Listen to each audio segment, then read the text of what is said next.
আসসালামু আলাইকুম রহমতুল্লাহ। গতকালকে একটি ভয়াবহ দুর্ঘটনা ঘটেছে বাংলাদেশে। যে বাইটির উপরে সন্ত্রাসী কর্মকাণ্ড চালানো হয়েছে, তা নিঃসন্দেহে বাংলাদেশের সর্বোচ্চ শাস্তির উপযোগী। এই মহান মানুষটির উপরে, এত ভালো মনের মানুষটির উপরে যে সন্ত্রাসী কর্মকাণ্ড চালানো হয়েছে, বাংলাদেশের সর্বস্তরের মানুষ এটার দৃষ্টান্তমূলক শাস্তি দাবি করে। প্রতিটা মানুষের মন কেঁদে উঠেছে।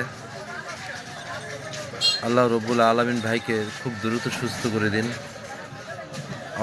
অপরাধীকে সর্বোচ্চ শাস্তি নিশ্চিত করার সুযোগ করে দিন।